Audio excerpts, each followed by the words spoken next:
What can you do with $1,000? Well, there's quite a few ways you can use this $1,000. You could purchase 338 Starbucks venti iced coffees, 5 years of the Amazon annual subscription, or you can purchase the new iPhone 12 even though you have a perfectly working phone. So although these are all great ways of spending the $1,000, none of them are going to help you save money or increase your income. Once you use the $1,000, you won't be able to get it back. If you don't want to spend that $1,000, you can stay tuned because in today's video, I will go over what you can do with $1,000. Saving or investing the $1,000 can be the beginning of this beautiful financial journey. Hi there, welcome back to my channel. My name is Lucy. In today's video, I will be going over the 6 steps I would take if I had $1,000. Before I begin, be sure to hit that like button and subscribe to my channel and turn on that notification bell. It really does help with the YouTube algorithm and supports me in making these videos. Let's get right into it. Discretion, I am not a financial advisor. This is for entertainment purposes only. If you're interested in any of the things I talk about, be sure you also do your own research. So before I begin, everyone starts somewhere. Every billionaire, every millionaire, everyone who has a lot of money all started from somewhere. Some people are lucky enough to inherit a lot of money, but a lot of us start from pretty much rock bottom, $0. And so we are all on this financial journey to discover ways that we can save and invest our money so that we can build long-term financial success. Now, having $1,000 may not seem like that much to some people, but to others, $1,000 is a lot of money. But wherever you are in your financial journey, make sure that you're keeping all of these concepts in mind. Before you invest your $1,000, you want to make sure that you are in good financial health. And what I mean by that is that you want to make sure that your debts are all being covered. You're not investing $1,000 when you have $50,000 in student debt. That's not to say that you can't do that. If you have enough income to support both the debts that you need to pay off as well as invest money, then go ahead and do that. But if you're tight on budget and you need to focus your money on one thing, definitely focus on debts. That could affect you in a very negative way if you do not pay them off. And if you don't have any debts, or if you have your debts under control, you want to make sure that you have an emergency fund. You want to make sure that you have 6 to 12 months of expenses covered in an emergency fund. I would recommend putting it into a high yield savings account. That's also linked below if you want to check out a video where I talk about the high yield savings account, one of them being 6.17%.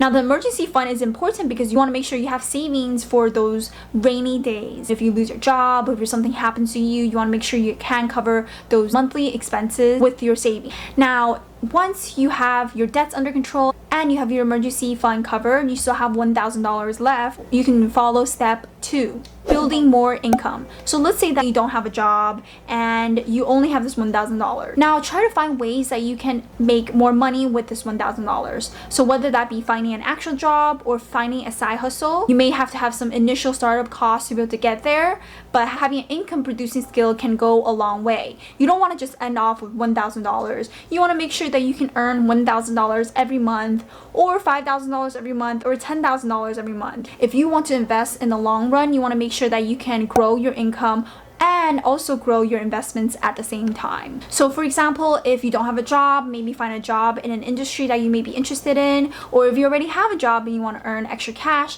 find a side hustle. Also linked below is a video I have about additional side hustles that you can pick up at the convenience of your home or at any time during the day or week. So there's a lot of flexibilities in these side hustles, especially if you already have a full-time job. Invest in the skills and credentials. So for example, if you want to pick up videography, you may need to spend a couple hundred on a camera or some lessons or editing software to get you started. But then later on, you can become a videographer for weddings or for real estate. Those are great ways to generate additional income. If, for example, if you want to get certified in teaching English, English, you can do that, spend some money getting certified, and start teaching English virtually through different online platforms, and that will help you earn extra income on the side. Now that you're generating income on a pretty consistent basis, we can move on to step 3. Step 3 to 6 are based on passive or active the investments are. So I'll start off with the most passive and then move towards more active investments. So the most passive is robo-advisor. So with robo-advisors, you can invest your money in these platforms and the algorithm based on your risk tolerance and financial goals to invest for you. Robo-advisors fees are relatively low compared to financial advisors. So they're a great way for you to just get started with building passive income. Two of the top platforms are Wealthfront and Betterment,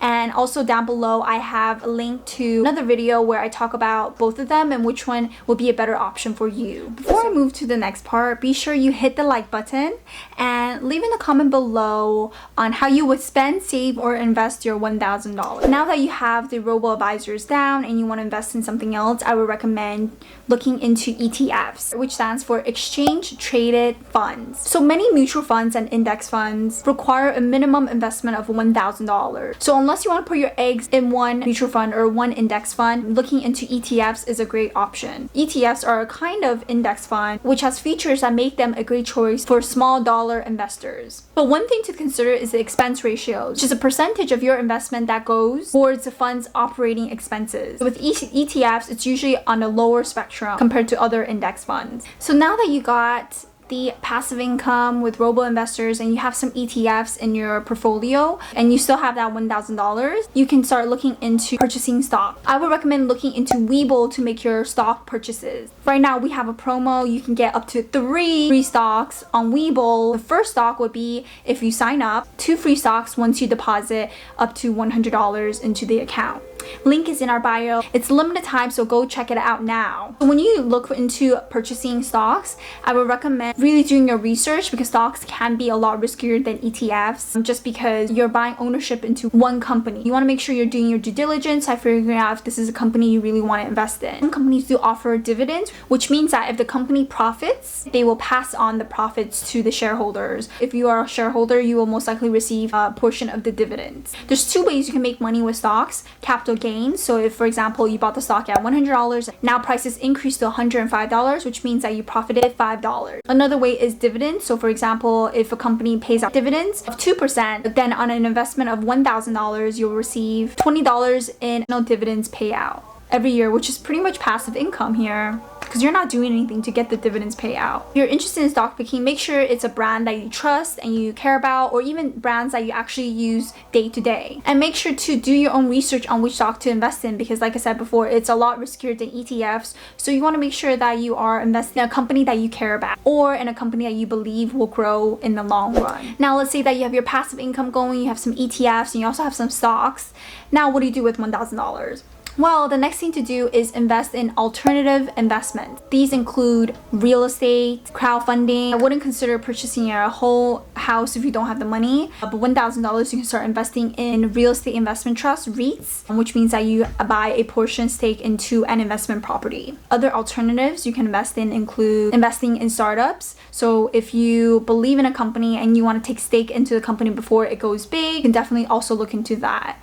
Another option is to invest in crowdfunding platforms that lend to companies or people. Businesses or people who need money for their business or they need money to pay off their debts. It's also a great way for you to invest because usually those earn pretty high returns. Although sound very interesting, can be a lot riskier than your traditional ETFs or your robo-advisors. So make sure you do your own due diligence and find out if these are good options for you. Now that we have gone through steps 1 through 6 as to what you can do with $1,000, beginning your investment portfolio is a big step, even if it involves a relatively small amount of money. Once you start the investment process and with the combination of regular contributions plus the returns that you receive from these investments, it will help you build a successful long-term investment portfolio. You don't need to wait until you have thousands of dollars, hundreds of thousands of dollars before you begin. Using the options I've said before, just using $1,000 can get you pretty far in your investment journey. If you enjoyed this video, give it a thumbs up. Leave a comment in the video if you have other alternative alternatives to investing or saving your $1,000. If you enjoyed this video, be sure to subscribe to my channel and hit that notification bell.